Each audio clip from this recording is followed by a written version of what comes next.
These Creditors in Commerce workshop sessions, hereinafter sessions, are the private exchange of ideas and concepts between the providers and the recipients. The content is not meant as legal advice.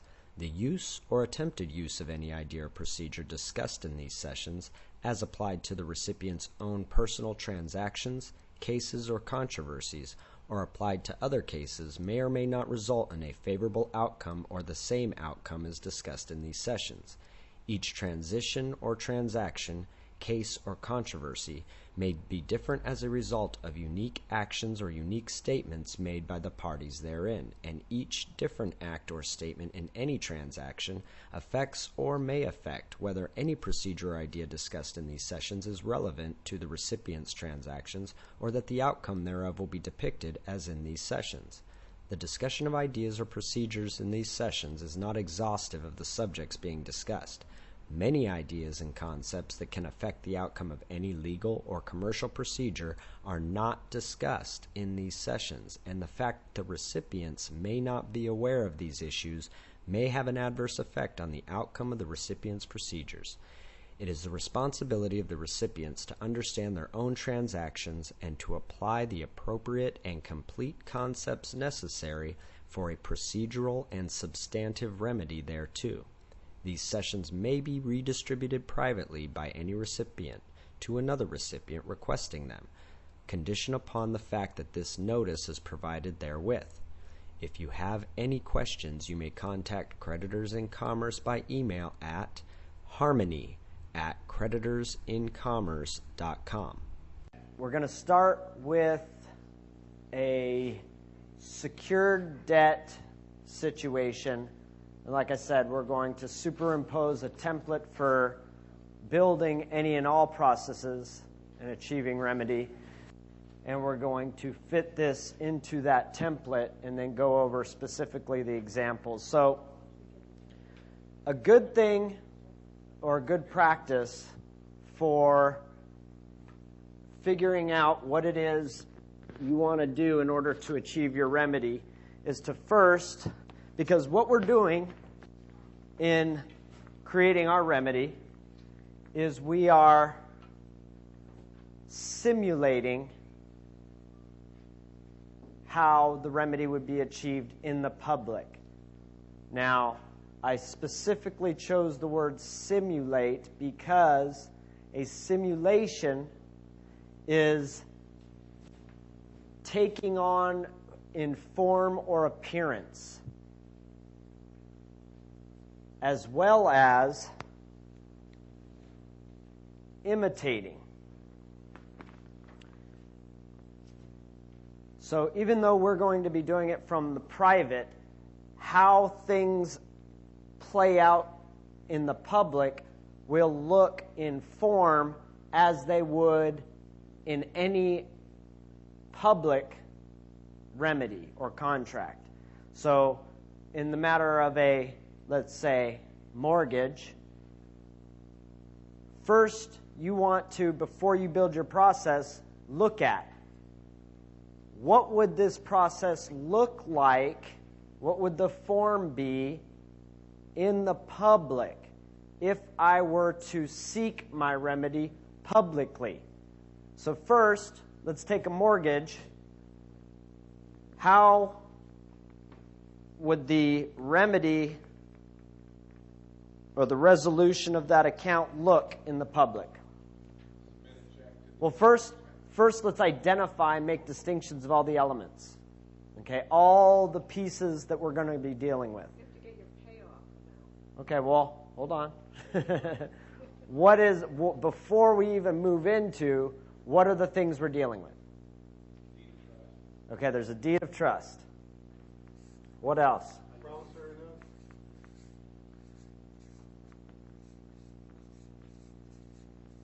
Okay, there's a promissory note.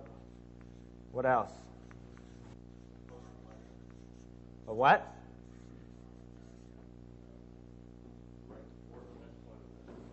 Okay, that's all part of the deed of trust. Those are elements inside of these. We could actually break down each of these and make distinctions. Okay, after the deed of trust, what came?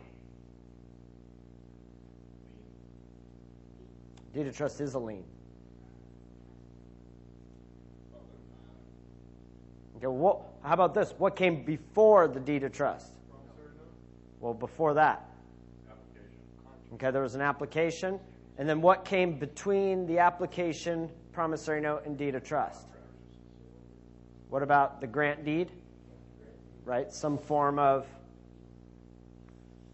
grant or warranty deed.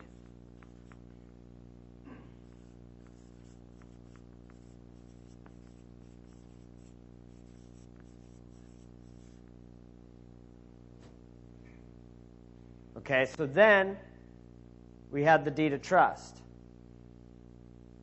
What came after the deed of trust? What are you dealing with the bank? Title came with the grant deed. You already have title. Payments on what? No, you're not making payments on a note. What does it say on this document you would receive every month? What's it say at the top? Statement of account. So there was an account created.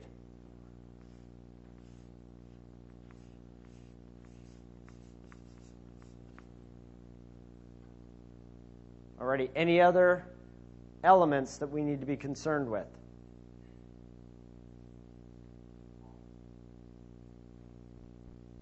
Taxes, maybe?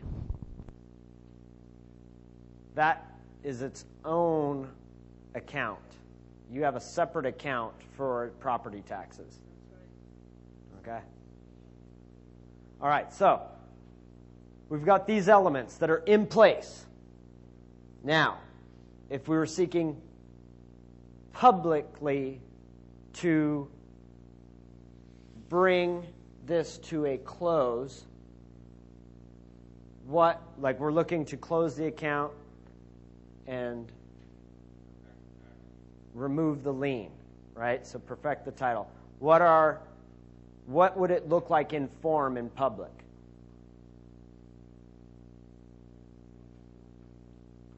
Okay, well, how would you bring an account to zero in the public? Pay it off. Okay, so first it would be paid off. Then what happens?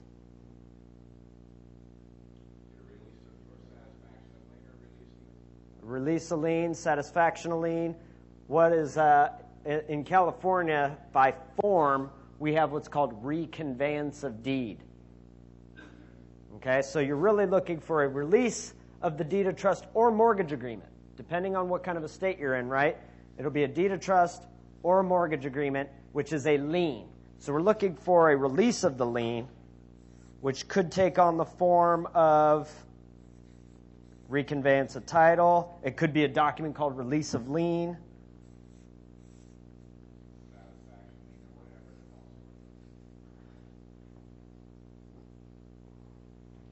Okay.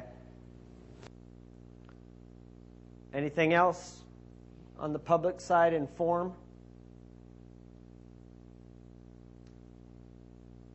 Anyone know what happens between mortgage company, title company? Assignment of what? Assignment of an interest upon the release of the lien. Who gets this?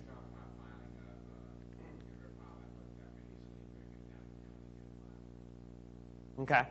So yeah, that part of the form will be that whatever the release of lien is gets filed, right? So a couple of these elements get filed in the public. Deed of trust, grant deed, release of lien. Right? Those are some of the elements that get filed into the public. Are we done? We have the home free and clear at this point?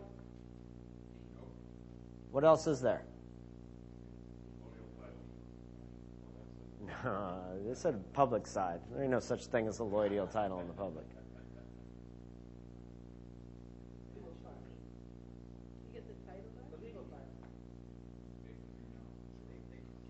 Statement of account showing zero, right? But that would probably come right after payoff.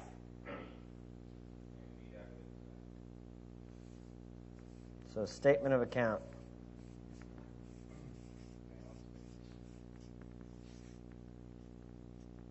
Shows zero balance. Anything else? Once this reconveyance of the deed has happened, is the property free and clear? Besides property taxes. Yes? No? Any clue? What else is there?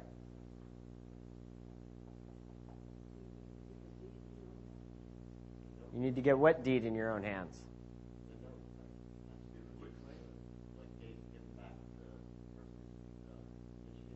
Do you get the note back? Nope, not necessarily. Maybe some states. I imagine, like most paper commodities and securities that are currently moving through commerce, that they have been digitized and the originals probably shredded. So you may never see that note again.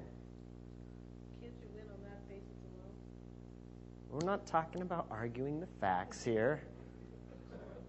Okay? We're looking at how a creditor brings remedy. Creditors don't argue facts. Okay? We're not here to argue facts. We're not here to challenge anything. We're here to what? Simulate a settlement. So that in form it looks just like any other settlement. So if I wrote a check off of a public account, which fully satisfied the amount owed on the account, I would get some kind of a reconveyance. And at that point, is my property free and clear? In the public, right? Okay, so our process is going to simulate this. Anything outside of this box in form in the public, you're going to be creating probably more problems for yourself. So, nothing about UCC 1s, right? It's part of the typical public process filing a UCC 1? No. Does it have anything? Is anything else recorded in the county records on the property besides the reconveyance? No. Now, there's a couple other elements we can add to this if you are already in default. Okay? If you were in default, what else would be a part of this public form? Well, no. I didn't say you lost possession. I just said there was a default. The notice of default was filed. Why? Is there litigation? Judicial states are saying there's a lis pendens because it's in default?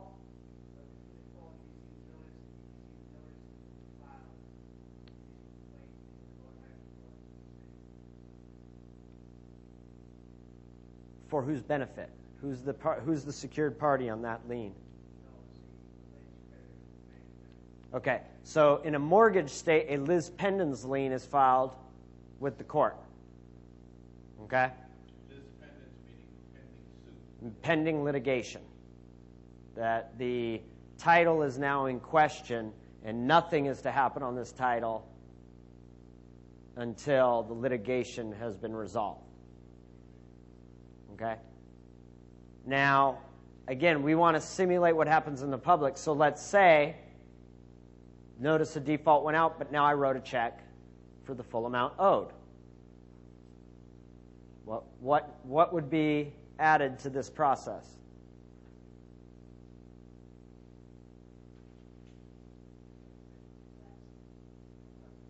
Satisfaction of default. What goes into the public record if the default has been satisfied? If there was a lis pendens, would it be released? So there'd be now a release of lien. What cancels the default? What in the public record shows that the default has been cured? Notice of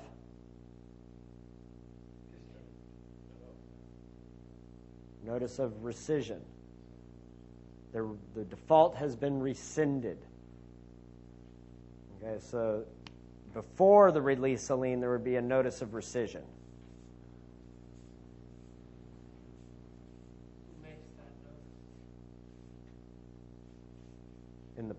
typically in a public transaction? It's filed by the trustee. Who orders the trustee to file things in a deed of trust? No. Beneficiary. Beneficiary tells the trustee, notice of rescission. Beneficiary tells the trustee to release the lien or to reconvey the deed. Okay, so that's what it in form looks like. So our process from a public point of view will look exactly like this. Nothing out of the ordinary. So get that in your head, that before you even start your process, what would this look like? For instance, let's say there was a judgment. Let's say now I'm stepping outside of this scenario, and I'm saying there's a civil suit where a judgment was rendered, and let's say it was a complaint for money. And so now you've got a judgment against you for an amount of money. What would that typically look like? Okay? Payment was made, right? So we got another payoff. If they had filed that in the county as a lien, under the abstract, like they filed an abstracted judgment into the county records, there would need to be some kind of a release of the lien. Maybe something like a release of judgment will go into the court case itself. Okay? So that model, what's that? Satisfaction of judgment, something along those lines. And again, who would execute a satisfaction of judgment? Does the defendant execute it? The judge? But who initiates it? Or the plaintiff? Right. Okay? So again, we're going to simulate the public process with our private process in the background. None of our private process ever makes it into the public. It stays private. Okay? So the public will always look the same. Even if we're using private processes to achieve our remedy, in the public, it will look as if any other payoff had happened. So paying with a check will look just like paying with your private asset account in the public. Now, we all know that the process is much different. Writing a check typically is a lot easier than executing an administrative process. So, that being said, let's look at the private process that will lead us to simulate this public model. Okay. First thing we want to do, I'm trying to fit all of this up here. Okay. Move this chair. All right. Everyone can see these, right? You can see this? Okay. So how a creditor brings remedy. What's step one? Settle the account. Just like here, right? Before any of the public record is going to show the satisfaction of this account or the satisfaction of this situation, first the account needs to be settled, right? So we're going to settle the account.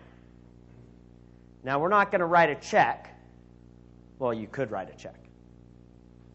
But if you're doing a private administrative process as a creditor using asset, you're not going to be writing a check off a public account.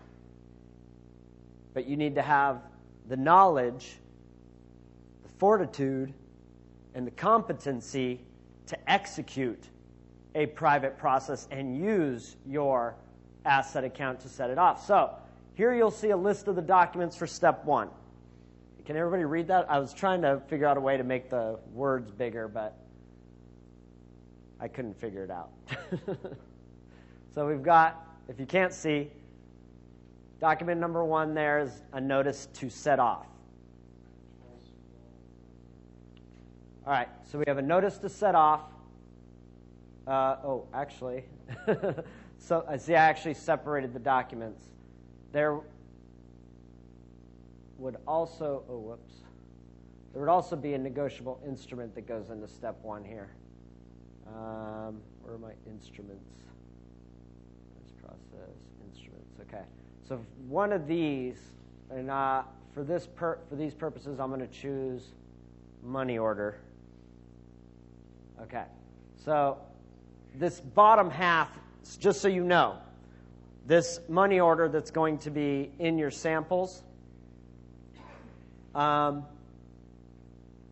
you would detach it right here at this line, and all you would submit is this bottom portion.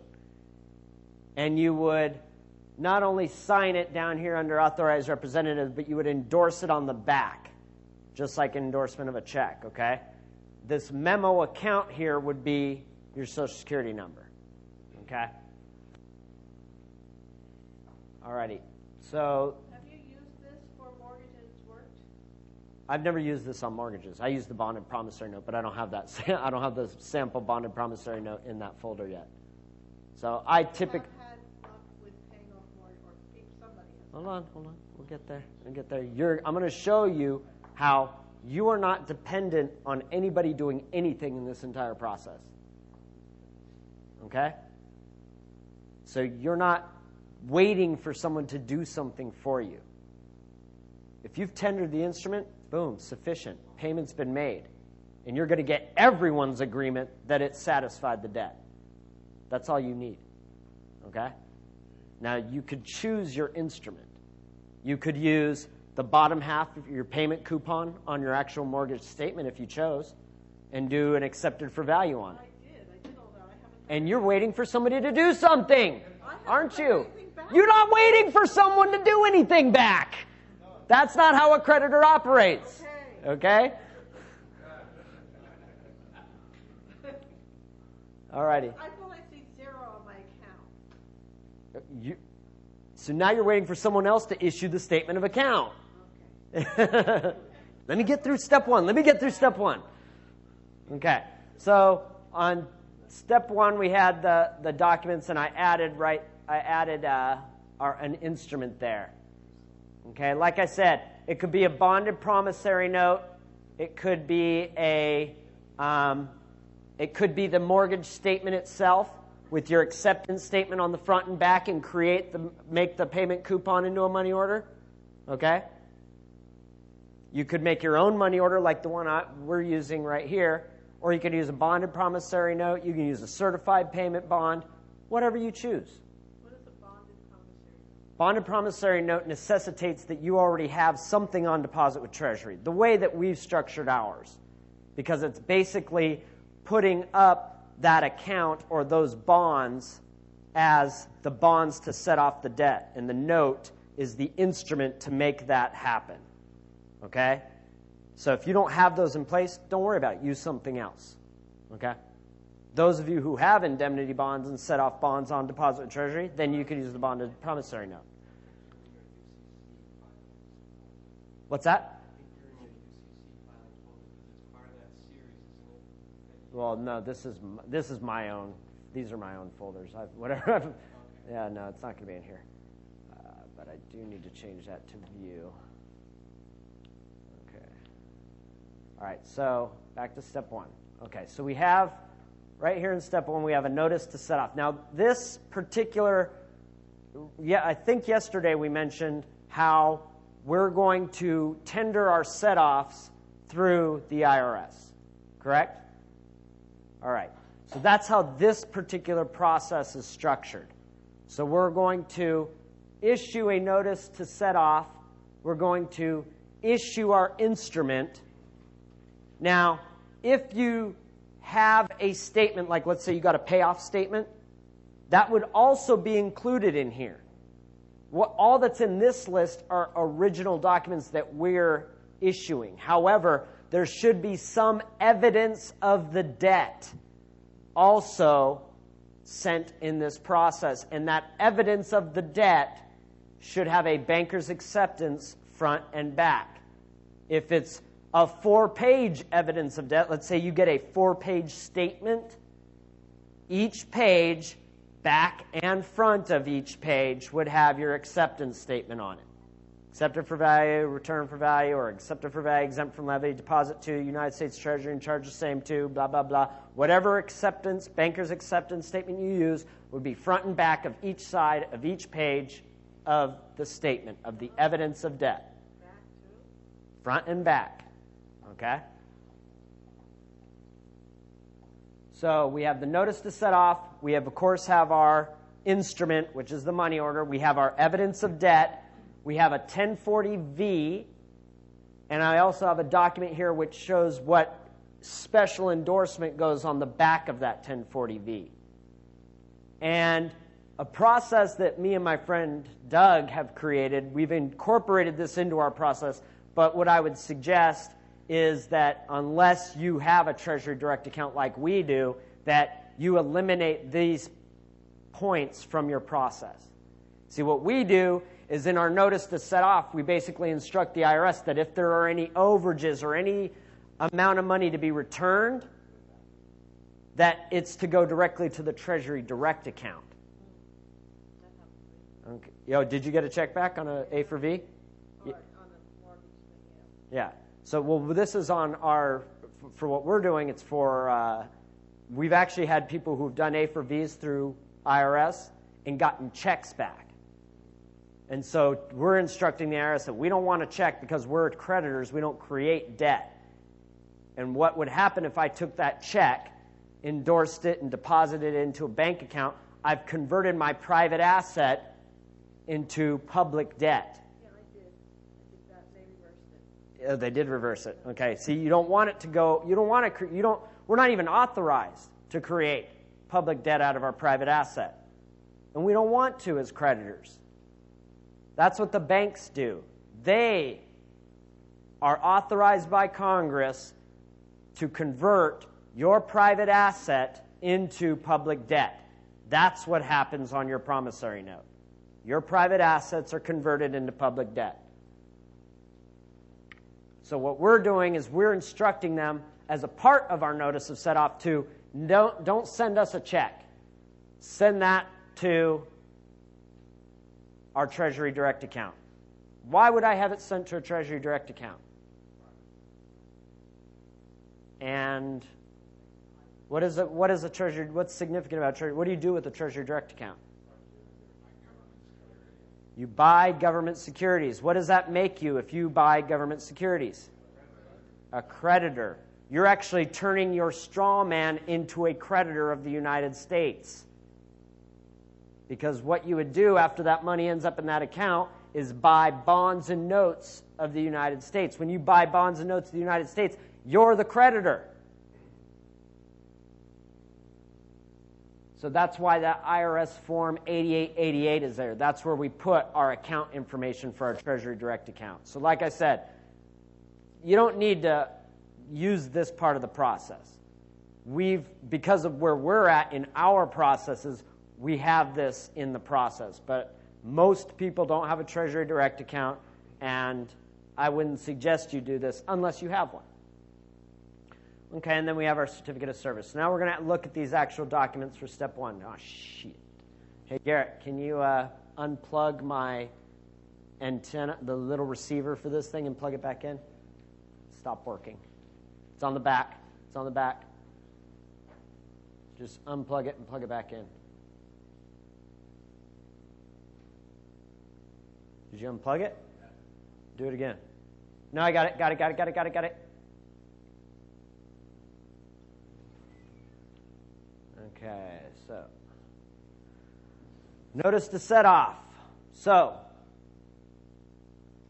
how do I distinguish my private contracts? Well, an easy way is to put this little notice at the top of all my private contracts. This is a private communication between the parties. Notice to agent is notice to principal. Notice to principal is notice to agent. Notice to set off accounts. And I'm also very selective in prepositions that I use. This is notice to set off accounts. And in fact, that's not a very quantum way of saying it, so that preposition is actually an adverb, but it's showing that this is a notice for performance. I could call it a notice for performance of set off of account. So I'm basically noticing who? Who am I giving notice to? IRS Tech Support. Now, because lately we've been having success at a faster rate going through Ogden, typically we direct this through the mail stop 4440 at Ogden. Okay, this particular one has the address for Technical Support Division at Washington. You can use either one. You could contact IRS and say, where do I send set-offs to? Where's the best location to do set-offs? Because we used to use a location in San Francisco, but they don't do them there anymore. So a year from now, 6 months from now, 2 years from now, this may be irrelevant information. And a way for you to find out where the relevant place to send it to would be communicate. Open up a line of communication and figure it out. If I've got a tender for set-off, where does it go? Okay? I have a little line here for service, and this is by registered mail with a return receipt. And there you would have the registered mail number. Here, it's giving a brief description. Whoa, whoa, whoa! Slow down. It's giving a brief description of what's included. Okay?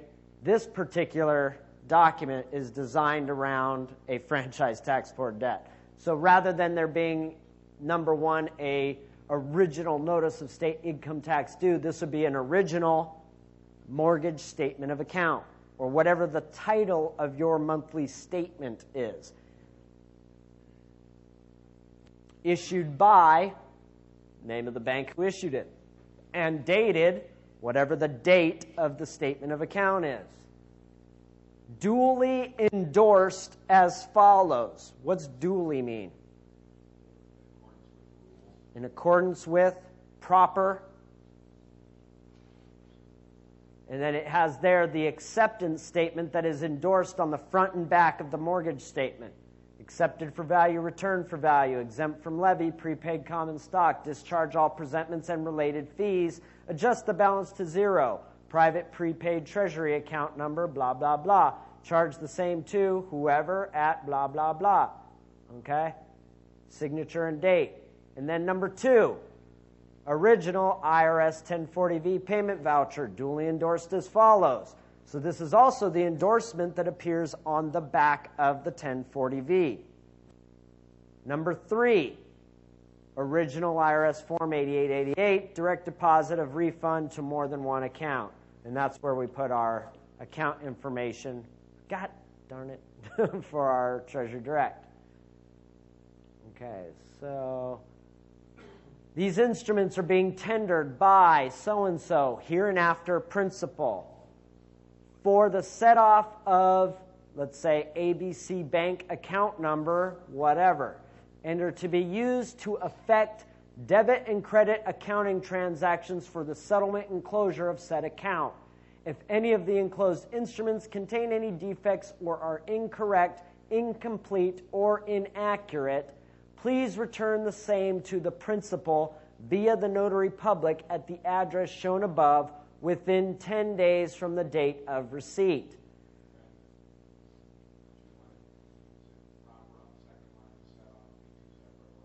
No, it's not. Somebody else typed up this document. Actually, my friend, whose name I erased from the money order, he typed this one up. It's not that it's improper to have it separated, because they both would have the same meaning. And you could find definitions for as a compound noun and as two separate. Okay? It's just as far as language goes, when you compound it together, it's clear that it is a noun. and that there's not an adverb-verb relationship between the two words, to set off. When we combine them together, it's a set-off, right?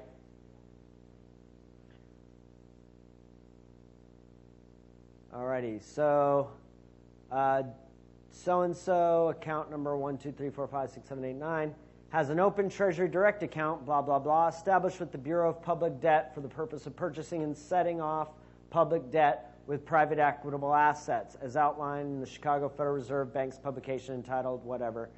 The included IRS Form 88 indicates the account number and routing information associated with said Treasury Direct account to ensure that any credits, refunds, or overpayments are directed to this account and not returned to the principal in the form of a check, promissory note, or other liability instrument. The principal hereby grants and conveys to the IRS Technical Support Division or any of its agents the authority to direct any refunds or overpayments as credits ledgered to account whatever. Please exercise ordinary care as the party entitled to enforce these instruments to ensure that all debit or credit transactions ledgered to both the bank account and, in this case, the Treasury Direct account and the straw man name and account number are done so in the best interest of the United States Treasury. Thank you for your consideration. I look forward to a relationship that is mutually beneficial to all parties involved. Until then, it is my pleasure to always be. Okay? So that is our notice to set off accounts. Now, lately, we've been doing this step 1. Now, like I was just making the comment a minute ago, that we're not depending on anyone to execute anything in order for us to complete this transaction. However, as far as proper form goes in getting set off via private asset through the IRS, it is more likely to be properly processed by the IRS if you do not include this form. And we've actually been perfecting a process where we do not use this form in step 1, where all we send in is the money order or instrument, which could be the endorsed payment coupon, the evidence of the debt with the acceptance on both sides, and the 1040-V. That's it. We still present it through a notary, however, but we do not include the certificate of service for this process in the packet. So in a very simplified statement, you're saying we're just going to henceforth ignore this notice to set off accounts and it won't be part of any record. However, those 3 items to the IRS will be there, plus a 4th item called the certificate of service we keep in our own records for future use. Exactly. And I will show you tomorrow when we do the traffic ticket example, I will show you this step 1 just like how we explained it, where there is just those essential elements there. Okay? So when we get this record, we're just going to pretend like this notice to set off accounts doesn't exist. You could do it either way. Right. Okay? I'm just saying that again, you're building your own process. We're giving you a sample, and what was the essential part here? Settle the account. So the important part is that we need to know that when we submitted that payment bond, promissory note, coupon, whatever it might be, with our A for B and our 1040, that there's acceptance. And we now have a binding contract, and whether we add a notice to set off account or not is not the issue. No. We need to know that we paid that thing, they accepted it, and that's the real issue, is it not? Absolutely. Because who's the only party that can rebut whether it was, can the bank rebut whether the IRS accepted payment on their behalf? No. That's why there's only one step with the IRS. I don't do a notice of fault. I don't do a notice of default. I don't even need a certificate of non-response. Because the IRS is the only one who can rebut whether or not they received it. And I have testimony from the notary that it was served on the IRS. I.e. through the certificate of service that we maintain for our records to be sent later. And keep in mind that the notary's record is not just the certificate of service, but a copy of everything that was mailed. So, if what I mailed was the evidence of the obligation, the mortgage statement with the endorsement, the promissory note or money order, or the payment coupon made into a money order, and the 1040-V, the notary would have copy of all three of those documents, along with the certificate of service. That is a record, the notary's record of what was sent. It's important to make that distinction, that this is the notary's record. And it is important for you to know that it is complete with all the elements, not just the certificate of service. Why is it important to know that this is the notary's record? Because the notary will be testifying later to that effect. Not necessarily. The notary won't necessarily be testifying later, but what makes it significant that this is the notary's record, not my record? It's a witness, a third-party witness. Not only that, it is the notary's job to keep such records. Anyone remember yesterday Jack talking about exceptions to the hearsay rule? One of the exceptions to the hearsay rule is a record kept by a third party whose job it is to keep such records. And the notary's job is to witness. And it is their job to keep records of that which they witness. Why do we use notaries? Because they're official witnesses who have capacity to act on the private and public side. What better character is there for our private process than a notary? Notary is the best thing. They're actually deputy clerks of the Superior Court as well as representatives of the Secretary of State's office. Agents. Okay, so you've all, I'm sure, seen a 1040-V before? No. Gosh darn it, dude. My freaking... No, the batteries are fine. I actually just changed them out. It's quitting on me. It is cold in here. Okay, I got it. A little bit in here or no? Okay, this is a 1040-V payment voucher. When you send this into the IRS, you leave it attached to the top part, even though there's a little line for detaching it right here. You would place the Social Security number of the taxpayer in. You would place the name, all caps, first name, middle initial, and last name of the taxpayer. You would put the address, residence of the taxpayer. And up here in box number 3, you would leave it blank. Why do we leave the 1040-V amount blank? Why are we letting them fill it in? So it's accurate. There may be fees that Treasury demands for performing this service. There may be penalties or interest in addition to what is on our statement. And our endorsement has told them, set off all penalties, interest, and related fees and adjust the balance to zero. This is so that they can make any and all adjustments. That's why the 1040-V goes in it. For clarification, I was told the ES for during the year and then the V at the end of the year. No, that has nothing to do with this process. You're talking about something that goes along with OIDs and 1040s. Okay, so use the V. This is for putting in a payment instrument for set off through IRS. Okay. So the reverse of the 1040-V would look like this.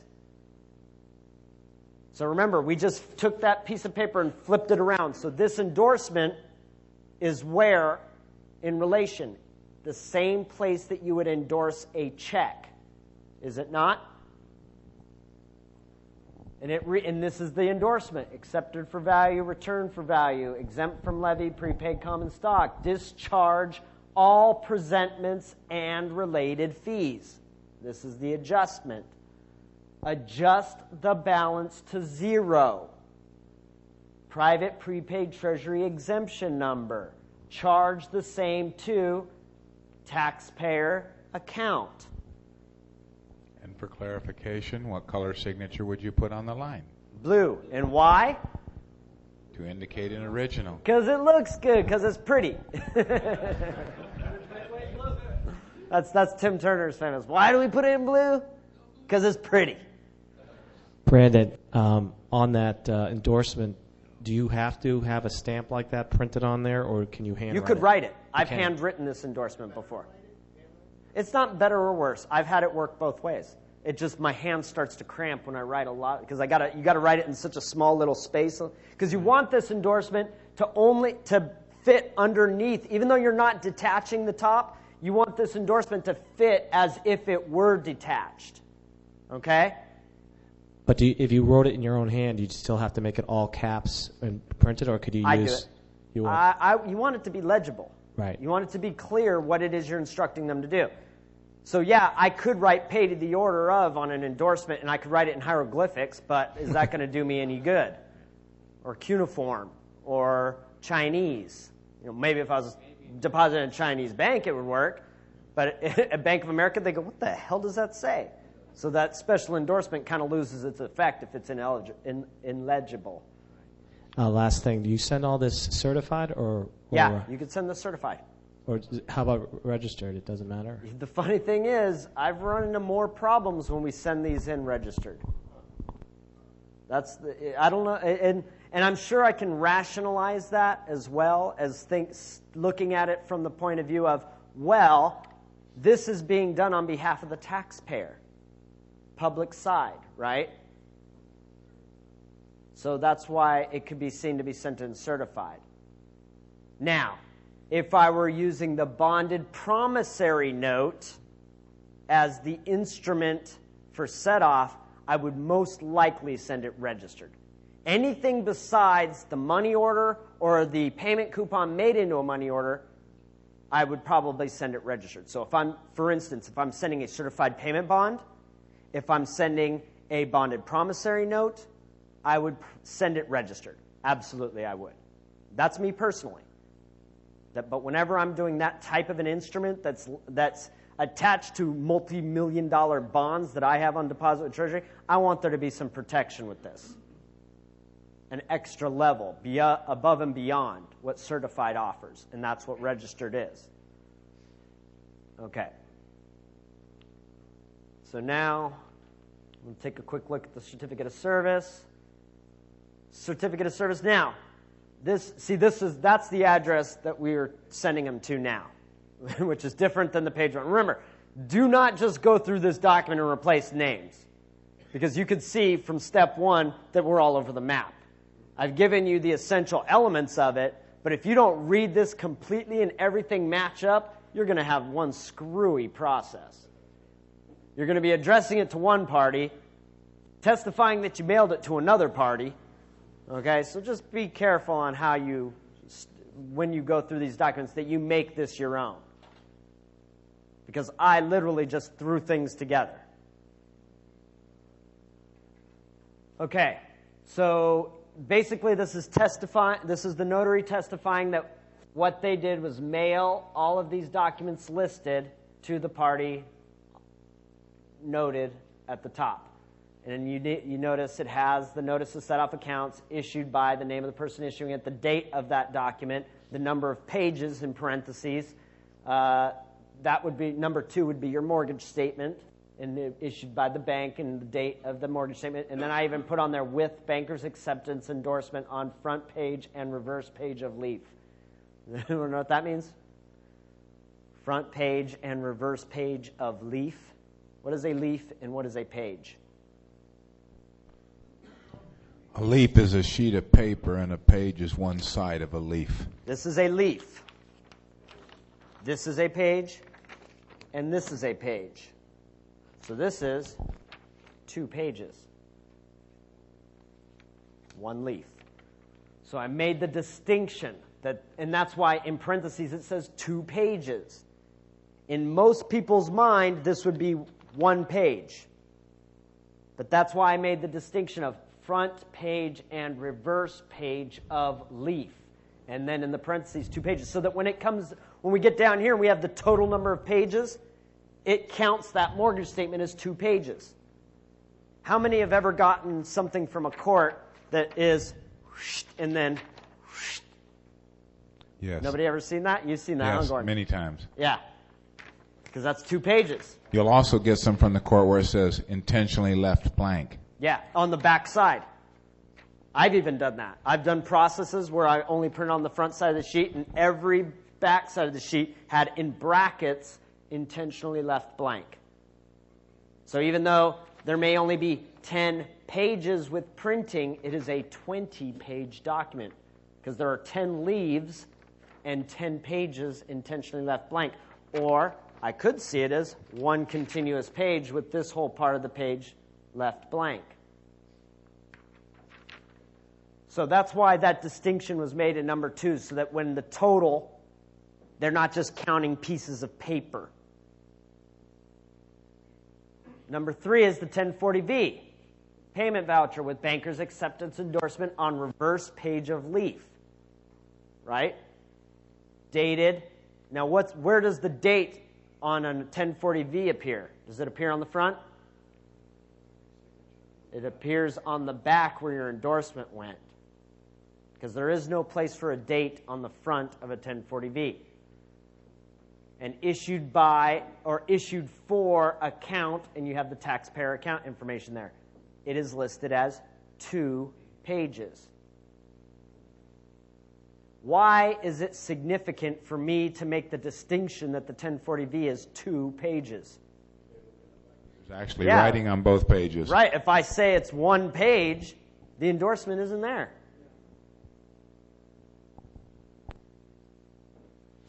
Number 4, remember that's the Form 8888 for Treasury Direct account. And number 5, now this is an important distinction because remember I said we're no longer sending the notice to set off accounts and we're no longer sending this certificate of service. Number 5 is a reference copy of this notary certificate of service, 1 page, signed original on file. Now, if I am not sending this with my process, is number 5 going to be here? No. Number 5 would be removed. It's the reason why I'm making these distinctions is because I'm trying to instill in you the capacity of critical thinking. So that, because I've literally had people go, well, Brendan, this doesn't make sense that you have this here. I go, change it. Like, actually, that was one of the things Garrett did once. Garrett was taking one of my templates for a process, and he was doing his own process. He's all, Brendan, it doesn't make sense for this to be here and this, that, and the other. And I go, and? He comes back a couple hours, because Garrett, I push him. Like, I won't even give him an answer. I'll just straight up say, okay, handle it. And he'd be like, damn. And he comes back to me a couple hours later. He's all, it's because it doesn't apply to my process. And I go, exactly. I go, when I wrote this document, it applied in my process. For yours, it may not apply. So you need to know who you are, own this process, and be like, oh, well, I don't need that, and I don't need that. But know, and don't just randomly, well, I want to make it different, so I'm going to remove this and this. Make sure that it's your document and your contract is relevant for your process.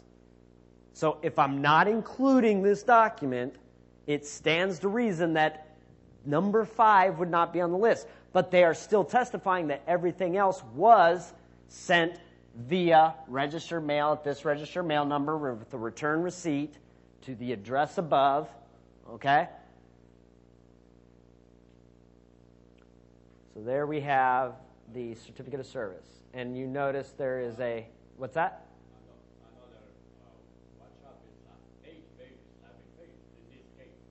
What's that? The case you're talking about is not now 8 pages, it's 7 pages. Yeah, exactly. Yeah. Again, of course, critical thinking here. if the number of pages changes, you better change that.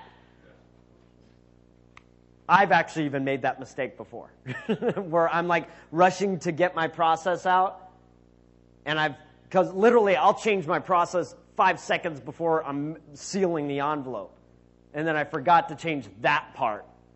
I'm like, ugh. Had 8 pages and I only included 7. Okay, so I would suggest, especially if you're just beginning, never rush your process. You can always nunk-pro-tunk it. But don't be racing to get your process out. That's when you really start to make mistakes. Ask my brother. When we first started doing this, we were trying to handle 10 or 15 debts at once, and everything was rushed. And we made ridiculous mistakes all over the place. Now, I marinate and I sit on my process. And I read it over and over again. And I still find mistakes. As seasoned as I am at doing this, sometimes I make stupid mistakes. Okay? So, don't ever rush your process. One of the best pieces of advice I can give. Yep. On the V and on any of the stuff you sign, I think we're signing it as a creditor, so it's not a AR, right? No. No AR. I don't think you'll see AR on anything that I'm doing here. Right. And then without recourse? Nope. Nothing. Nope. Be careful what you use without recourse for. Also remember, if you abbreviate, that's not a good thing. So don't be using AR on anything. If you want to spell out authorized signature, that's okay, or whatever you're going to do, or authorized representative, but don't put AR there because it's not recognizable in law. Okay, so we called that step 1, but here we are, step 1 is complete, and we haven't even addressed the bank yet.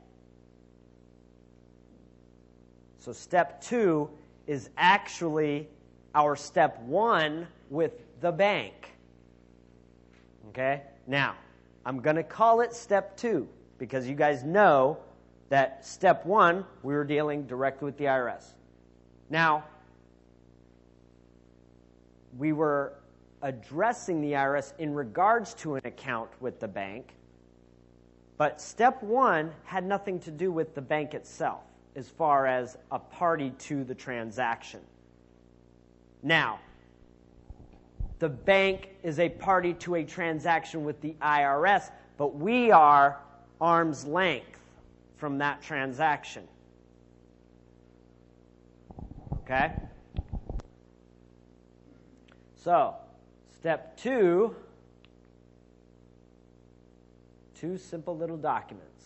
Well, you'll notice I usually put, usually my documents or processes, I put it all into one document. Okay, so this isn't just one document, this 2.2 notice of tender. It has my certificate of service in there. It has a request regarding a statement of account in there. There's different elements to it, but I put it all in one document. Also has a copy of what you sent to the IRS plus your certificate of service. Hold on. Well, not in the Word document. Now, we're making a distinction here. These are the documents of the template. The process itself will incorporate documents that we will discuss right now. Now, first, before I move to step 2, I have in here a certificate of non-response. What is that certificate of non-response for? It's for your records. Who is it on? Be on the IRS. Notice how it's 2.1. It comes before I've even corresponded with the bank. I've put these numbers in these orders for that reason. This is 2.1. 2.2 is the beginning of my action or contract with the bank. So before I go to the bank, what am I certifying? That the IRS didn't send me anything back. IRS actually accepted. That the IRS accepted the tender for set-off. Now, again, in the processes where I have not directed them to send a response through the notary, can I certify their non-response? No. Unless my official address with the IRS is my notary's address.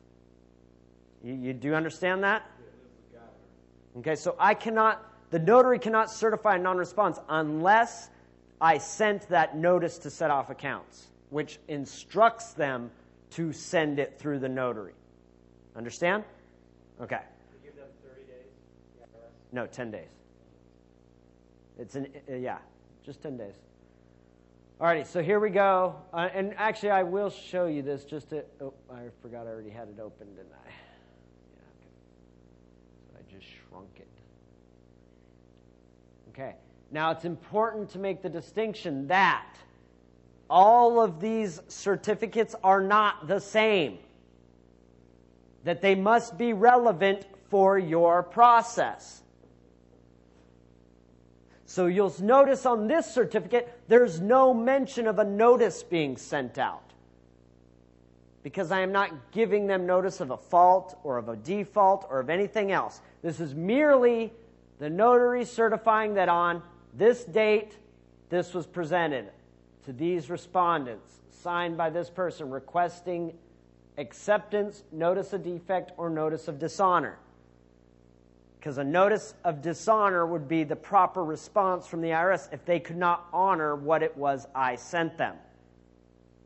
I've only ever received one notice of dishonor. It was from the Secretary of State on a credit card payment. The Secretary of State does it right. Better believe it. Even with public instruments, they do it right by the UCC.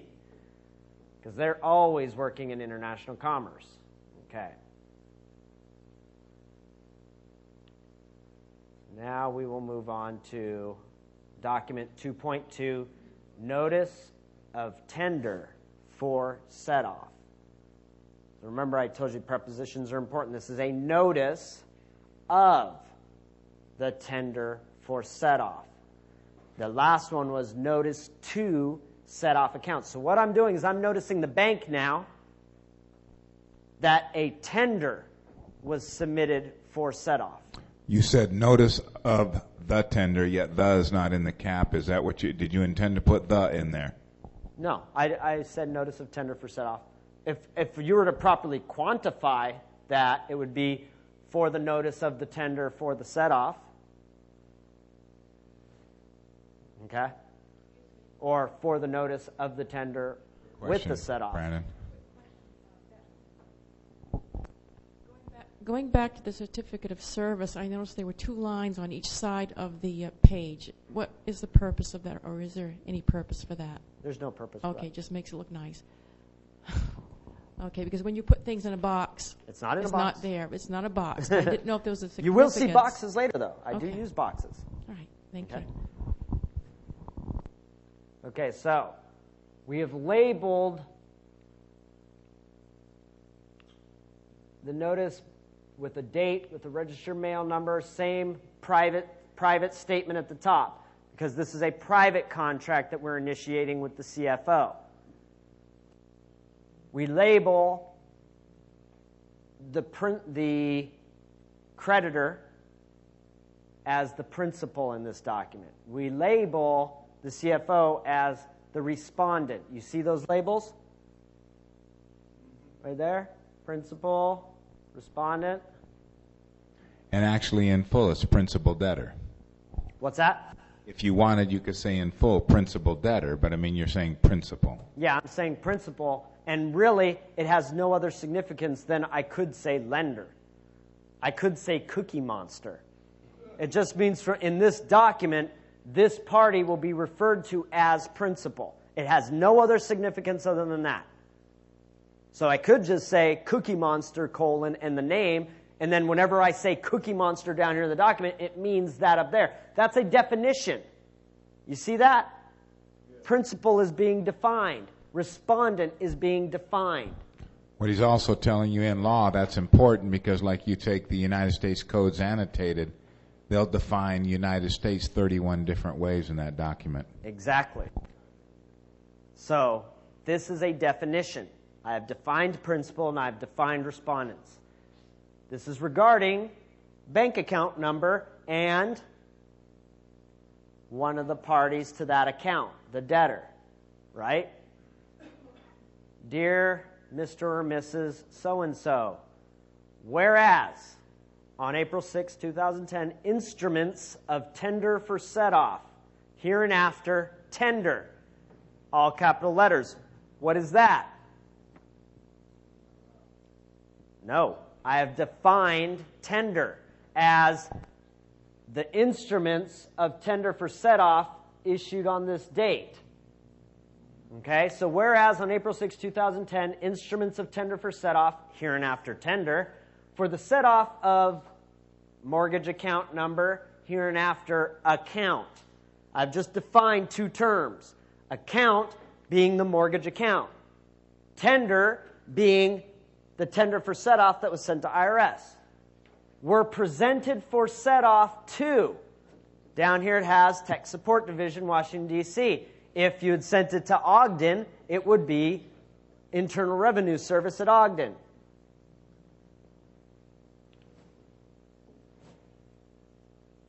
Whereas on April 20th, 2010, the tender is deemed accepted for the set-off of the account. Notice, now I'm using two of the words I defined. Whereas on April 20th, 2010, the tender, all caps, is deemed accepted for the set-off of the account, all caps, pursuant to and evidenced by the records enclosed herewith. Do you notice a question, Brandon? I notice that you have April 6th date when the tender, and whereas April 20th date is deemed accepted. Maybe you could explain that to me. In this particular process, the certificate of non-response was executed on April 20th. Now, if we had done a process where there was no notice to set off accounts and therefore no certificate of non-response, this could be 11 days after that. So it would be April 17th. Why? 3 days. Why 3 days? Why can I deem it as accepted after 3 days? Anyone read reasonable time and seasonableness from the UCC? You better have. All my MIC students know what reasonable time and seasonableness are. In commerce, we have reasonable time and seasonableness on transactions. So I can deem it that because in commerce you have 3 days to dishonor the instrument, and allowing 4 days or 3 days for the mail to get there and 3 days for the mail to return and a Sunday, they've had sufficient time to dishonor the instrument or to return it for defect. Seasonably meaning simply timely. Mm-hmm. UCC uses that word in that context. Yes. So if you're when interested in finding it, you'll find it has its own little subsection. It's less than a paragraph in the UCC under Article 1. Reasonable time and seasonableness. Okay. Therefore, therefore, so-and-so. Now, even though I defined principle at the top, I am now restating that definition in the body of the document because those first definitions appear outside of the content or the body of the document. So I'm going to redefine respondent and principal. So therefore, John Henry Doe, hereinafter principal, all capital letters, request that, and actually, it's a different term. Remember up at the top, the definition was proper case, capital P, lowercase, rest of the word. In this case, I'm stating the name of the principal, hereinafter, principal, all caps. Those are really two different terms. Just like Brandon A. Adams, all caps, and Brandon A. Adams, upper and lowercase, are two different entities. These are two different words, two different definitions for each word. The principal at the top, which is upper and lowercase, includes a care of address during notary public. This one is just the name. Request that the balance of the account, which we have defined, be adjusted to $0 to reflect the ledgering of said tender. Why did you capitalize 0? Because you always capitalize numbers. Yeah, it's a proper name. You guys didn't know that? Yeah. Like if you were to write a longer number, like let's say I'm writing 700,336,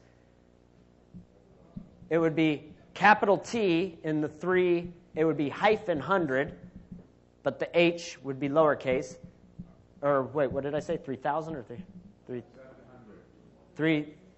3,000, right? So it would be 3, the capital T, HREE dash 1,000, lowercase 1,000, space 300 or 700, the capital S or capital T, whatever I'm using, hyphen 100, and then the word 36, where the T in 36 would be capitalized, hyphen SIX, and that would not be capitalized. You need to learn, I've learned all this through style. Look at English style manuals. Now, you don't have to learn it. What's a style manual? Style manual is how to interpret the language, how the customs of interpretation of the language. Is there not a U.S. style manual and a Chicago style manual and all sorts of style manuals? Hundreds of style manuals. There's legal style manuals for the interpretation of legal process. Okay?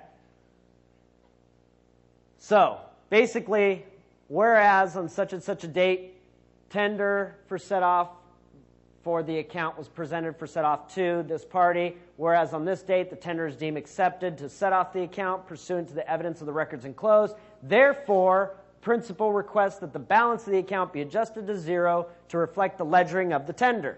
Okay? Enclosed herewith is a request regarding a statement of account. Now, I've actually, in my process, I've removed this California Commercial Code because I don't depend on any code for anything. Mine is purely private contract. This particular process, they preferred to point to California Commercial Code. So I left it in there. Pursuant to California Commercial Code 9210. As a record, now literally I would just take out from this comma to that comma. So enclosed herewith is a request regarding a statement of account as a record authenticated by the debtor requesting that the recipient approve or correct the statement. So-and-so, this is CFO of the bank, hereinafter respondent, has 14 days. Notice how 14 and 14. Okay? Whenever you write a number in digits, make sure that that same number is written in letters and that the digits are in parentheses. Again, this is more style manual stuff. And actually, that should be capitalized. I was going to ask you. Okay. Has 14 days to comply with this request and provide an authenticated record. It's private contract, so I don't need that Section 9210 of the Commercial Code. I'm saying, here's a record authenticated by the debtor, and it's custom. This is, now, notice how I'm saying authenticated by the debtor, because who are the only parties who can authenticate the account and the amount owed on the account? The debtor and the creditor. Those are the only two parties that can authenticate a balance due on the account. So you have 14 days to comply with this request and provide an authenticated record. If the request regarding a statement of account is not corrected by the respondent within 14 days, looks like I got it right here. Quick question, Brandon. Yeah. You said authenticated record. How would you know it's an authenticated record? How would you know it's an authenticated record? What's that? What are we looking for? First-hand knowledge, but what would show, inform that it's authenticated? Signs it, right? Under penalty of perjury. I declare the following is true, correct, and complete to the best of my knowledge. That alone is that's a private authentication. You put penalty of perjury, that's a public authentication. I don't care what they do, private or public, authenticate it. You consider a copy of that authenticated letter, or would you need a blue ink signature, in your opinion? I would prefer a blue ink signature, but if they sent me a copy, I would consider it sufficient. If it had a signature where they declared that it was true, correct, and complete. Now, it's not a genuine record if they sent me a copy. What's that? What if they what? What if they That's not authenticated.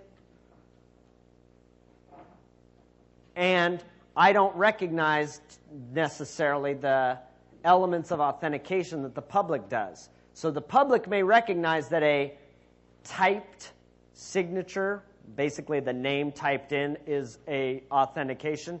In my private contracts, that is not sufficient. Okay? Excuse me. So if the request regarding a statement of account is not corrected by the respondent within 14 days, then it shall be deemed accepted and or approved. Respondent's failure to respond within 14 days of the postmark of the presentment of this notice of tender for set-off shall cause the principal to have executed a certificate of non-response by the notary public listed below. Said certificate of non-response shall serve as evidence of the respondent's acceptance and or approval of this notice of tender for set-off and the enclosed request regarding a statement of account. Anybody ever received a notice from the IRS? Here's why you got this. Here's what you should do. You notice how they title their sections like that? That's what we're doing. We don't treat our party and contract as idiotic as the IRS likes to, but the IRS is just being real clear on the terms of the contract. Here's why you got it. Here's what you need to do. Here's what happens if you don't do it. They literally entitle their sections like that on the contract. They're making it real clear. We're making it real clear. We're getting their agreement, are we not? That the certificate that comes after this is going to be certifying their acceptance of the statement of account. And it's also going to be certifying the shall serve as evidence respondent's acceptance and or approval of the notice and the request regarding a statement of account. Do you expect them to send you something back? Or? No. And if they do, typically it's not going to be from the guy I addressed. And we will address that. We probably won't get to that today. Is it time for a break? And we probably won't get to that today, but tomorrow we'll show what happens when you're moving through your process and all of a sudden you get something from someone who's not part of the process, but may work at the bank. You know, you're corresponding with the CFO, but you get something from legal counsel or you get something from this guy over here. How do you handle that? You keep moving forward on your process, but you still have to address this guy over here. And actually, if you get something from someone else at that company, it is a blessing because now you're going to have two witnesses to your process and two people's agreement to your facts. It's funny, I've actually started to notice they're starting to, because people are becoming savvy to how to do this, they've actually stopped responding so much on your processes with the CFO because you're getting a double witness as soon as they start. Okay. Yeah, they didn't realize they were actually helping us. They're like, oh, sweet, we got a double witness. So now I got the CFO as a witness, I've got legal counsel as a witness, I've got a notary as a witness, and I got the post office as a witness. Who's got the solid process here? And I don't even have to get my hands on it. I don't have to testify to anything. I got 4 people. I got 4 parties to testify for me. If you can hold it. If I can hold it. With first-hand knowledge, indeed. Okay, upon the respondent's acceptance of the request regarding a statement of account, the respondent shall rescind any notice of default, notice of trustee's sale, and or trustee's deed upon sale. Notice how this is structured, so it's if you're in default, or they've issued a notice of trustee sale, or they already held a trustee sale. It doesn't matter where you're at in this in the process. This addresses all the points that could be possible. So, upon the respondent's and what symbolizes or certifies their acceptance? Their non-response.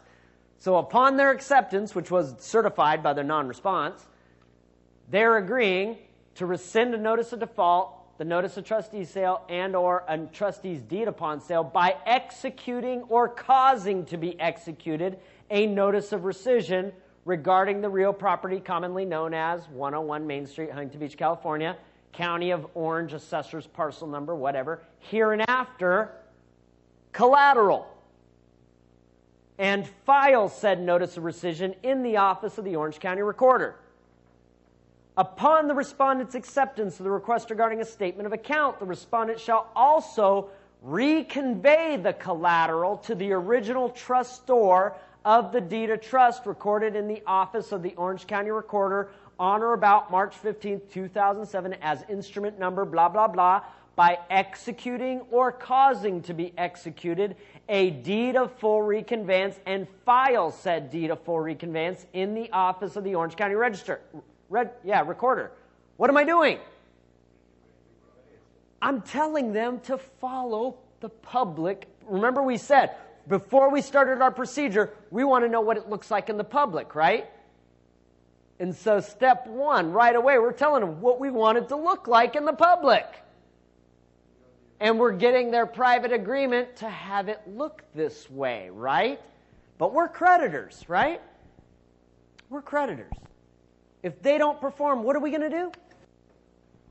We're going to do it for them. We're going to do it for them. So, respondent's failure to execute or cause to be executed the notice of rescission and or deed of full reconveyance within 72 hours of the respondent's acceptance of the request regarding a statement of account shall constitute the granting and conveying of a specific power of attorney by the respondent to the principal for the principal to execute said instruments on behalf of the respondent. In addition, the respondent shall also grant and convey a specific power of attorney to the principal to execute a substitution of trustee and any and all instruments, communications, or correspondences the principal deems necessary for the perfection of the principal's paramount security interest in the collateral. Notice how I just put a catch-all in there? I'm like, you're granting me a specific power of attorney to do all this stuff and anything else I need to do. Right? Respondent shall give notice to the principal of the filing of the notice of rescission and or deed of full reconveyance by mailing certified copies of said instruments to the principal through the notary public listed below. Respondent's failure to give notice to the principal within 72 hours of the filing of said instruments shall be deemed a failure to perform and shall cause the principal to have executed a certificate of non-performance by the notary public listed below. Said certificate of non-performance shall serve as evidence of the respondent's acceptance and or approval of the granting and conveying of the specific power of attorney mentioned above. So what certifies the specific power of attorney? The notary's certification of their non-performance and non-response. That is my specific power of attorney. Any and all responses or notices regarding this notice of tender for set-off and or the enclosed request regarding a statement of account shall be directed to the principal by USPS certified or registered mail at the following address. Service in any other manner will be deemed defective on its face. Executed in Orange County, California Republic, the 6th day of the 4th month in the year of our Lord, 2010. Witness, my hand and seal. Why did I put executed in Orange County, California Republic? This is a private contract executed in the Republic. There are no public protections of limited liability here, my friend. Then it has the name of the principal, secured party creditor, executive trustee for the trust. All capital name letter, all capital name. Enclosures. Always, whenever you have something being carried in under a document like this, always mention or list everything that goes with it. Otherwise, everything after this document isn't there. Our grammarian suggested that when you have enclosures, you take and make it enclosures as opposed to enclosure and or enclosures. What? You got the S on enclosures in parenthesis? Uh-huh. He suggested that you make it enclosures as opposed to that way. Well, in style, if I do not cross out this S, it can be seen as either one, or it can be seen as the plural. You'll notice in notary form, they have in parentheses his, her, them. They'll have in parentheses his, her. It is actually the notary's duty to go through and cross out what is not pertinent. So if I'm dealing with a woman before me, then I'm crossing out him and them. Or I'm crossing out his and their and leaving her in there. Okay? Anything in parentheses or boxes isn't there anyway. Again, go to style. Okay? Look to style for this. This is English style. Now, in my enclosures, I have a request regarding a statement of account, which is 1 page. I have a notice to set off accounts. Now, actually, I've changed the format of this to where I have 2, and then I have my cover page, which is evidence of tender for set off of accounts. Again, my process I'll show you tomorrow, which is for another account, but it's the same notice of tender for set off. It's structured slightly different here in the enclosures and in the certificate of service, where there's a title page, which is record of tender for set off. And then under the record of tender for set off, I have the notice to set off accounts, I have the mortgage statement, I have the 1040V, I have the certificate of service for the first presentment, step 1, and then the certificate of non-response that goes to step 1. That's all the record of the tender for set off. And then I have the certificate of service for this process. Okay? What is your normal time delay between your sending out to the IRS the 3 previous mentioned documents and then your notice of tender for set off to include the certificate of non-response? I've done it as soon as 1 day after. Because I had one girl who she was on a really tight timeline to get her process in because they were looking to, it was actually an IRS process where the IRS was looking to lien and levy. But we wanted to send the tender over to stop 4440, but we wanted to make sure that the IRS office who sent her the notice of levy got notice that we had sent their payment to another office at the IRS. So I sent it literally, actually I think I might have even done it, no, I did it 1 day apart. So the first day the notice, or the set off, the payment went in to Ogden, and then the very next day the notice of it went out to that other office saying, hey, you got your payment. It's over there in Ogden. Okay? This is a request regarding a statement of account. Again, you'll see one tomorrow that's part of another process where I've taken out any and all mentions to commercial code because you don't need it. Okay? So this is who it's to is the CFO of the bank. Who it's from is the executive trustee, okay, or secured party creditor, or whatever designation you give the private trust regarding, this is a request regarding a statement of account on behalf of the debtor and account number, whatever the bank account number is. Request regarding a statement of account pursuant to California Commercial Code. Now, on my new one, it just says, this is a record authenticated by the debtor requesting that the recipient approve or correct the statement indicating what the debtor believes to be the aggregate amount of unpaid obligations secured by collateral as of a specified date and reasonably identifying the transaction relationship that is the subject of the request. Recipient has 14 days to comply with this request and provide an authenticated record. Then you'll see a little title there, Statement of Account. Brandon? When I have certification of their acceptance and approval of this, remember you wanted your statement of account? Looky there, and it's got the balance you want on it, and you've got their agreement to it. So now you've got a record of what the statement of account is. We're the creditor. We're not waiting for them to do anything. And you've now got them to grant you a specific power of attorney to execute anything and everything that needs to be executed in their name. So you're not going to go do a reconveyance in your name, you're going to go do a reconveyance in the bank's name. Bank of America is reconveying this property by Brandon A. Adams as attorney in fact for Bank of America. You see? And trust me, documents get executed in the county records every day by attorneys in fact. Almost every document I've ever seen that's been recorded at the county for property is recorded by someone in the capacity as an attorney in fact. Just like we had a guy in a criminal case. He put in, he was out after he got sentenced.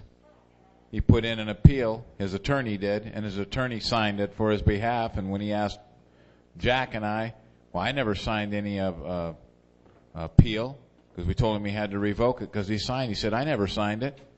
Did you have an attorney? He goes, yeah, your attorney signed it, so you signed it. He goes, oh, okay.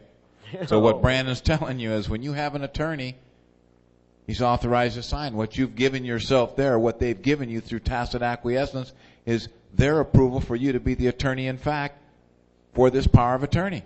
So when you execute it, they executed it, not you. They did. Somebody says, is that your signature? It's the bank's signature. You see?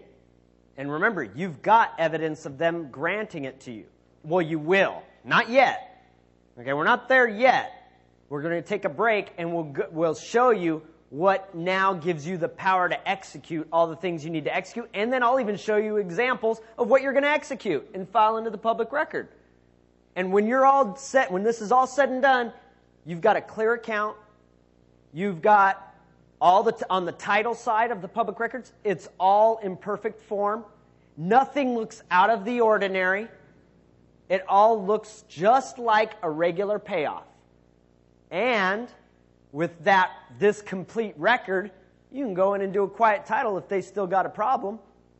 They still want to push the issue. They still want to try to foreclose. Okay, well, let's go to court because I've got a complete record that you have no standing. I've got a complete record that I'm the only one with any standing in regards to this property. I don't need to argue the facts.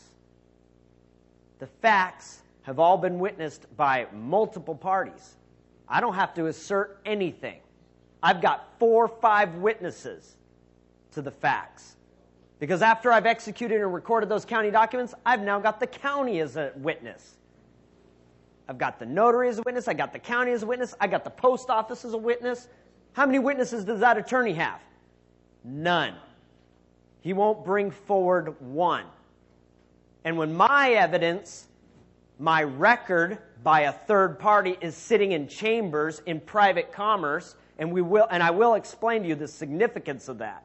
Because I had a judge actually come to one of my classes, and he explained the significance of the private side of the court, and it dawned on me why I had had success in the past. Because I had had a success in the past in court. I never showed up to court once. I never filed one thing into the public side of the case. They tried getting a default 6 times and were denied. And finally, the judge dismissed it. And I never showed up. And the judge explained to me why I had success. And I'll explain it to you. And why it's so important to really, more than anything, know how to keep this record. And work with a notary who's competent and keeps records. Because it's the notary's record that goes into the court, not yours. That's very significant. Okay? So, I think we've finished this process. We'll move on to step 3 after the break. Take a half-hour break. No, again, certificate of service is in here. And since we've already looked at one, they don't change much in form. Do you have a question? The non-essential.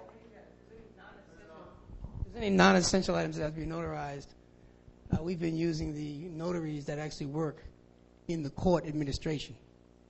Court administration. You mean like something like a jurat or an acknowledgement? Correct. Any non-essential. These are all essentials, but any non-essential item that you want to have notarized that will never be questioned, Yeah, that wouldn't hurt, because in that sense, now he's added another witness. That's right. The court or the city administration notaries are always very helpful. They're never questioned. They never call the tab. But you'll only get them to notarize acknowledgments and jurats. But you'll have that. As soon as we get into the next step, step 3, we start to move into jurats. Okay? So that's a very relevant point to be making, because now we can bring another witness in. Okay?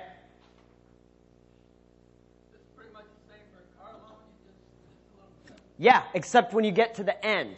The car loan, rather than doing, and also actually that last step where we're talking about reconveyances of deed and things like that, we're not going to be talking about that stuff. We're going to be talking about releases of lien, right, to be filed with the DMV, right? Those are the things we're going to be mentioning in our notice of tender for set-off. And then when we get to the end, rather than executing a reconveyance or notice of rescission, we're going to walk into DMV, execute, release a lien on the vehicle for the bank. Yeah, I'm here for Bank of America to execute a release of lien. Who are you? I'm an attorney in fact for the Bank of America. Right? Yeah. And again, in the public, it's going to be perfect in form. It's going to be seamless. There's not going to be anything out of the ordinary in the public record. It's going to look just like any other payoff. Okay? So we'll take a quick half-hour break. Oh, one more? Yeah, real quick. It seems like the notary plays a key role in all this. If you don't have a local... That's an understatement. Right. If you don't have a local notary, you could probably use somebody from out of state, but then that adds mailing time and so forth, so it'd probably be best to have somebody locally. If you don't have somebody locally, would you recommend that you find a friend who will become a notary, you become a notary, and then you notarize each other's work? Absolutely. Okay. As long as there's not some kind of partnership between you where your friend would in some way benefit from the execution of your process, because that's a conflict of interest in the notaries. So just keep clean hands in your transactions. As long as you're not doing any business together, but say you've been friends for 1 year or 10 years, it doesn't matter as long as you... Okay. It doesn't matter. And you could be in business together. It just can't be that whatever they're notarizing, that they're going to benefit from. They have to be an uninterested party. But all of you that don't have friends that are notaries, get them. Because when you need a notary to do your process, you're going to find a lot of regular public notaries, etc., are not going to do your mailings, or they're not going to cooperate with a protest or a non-response.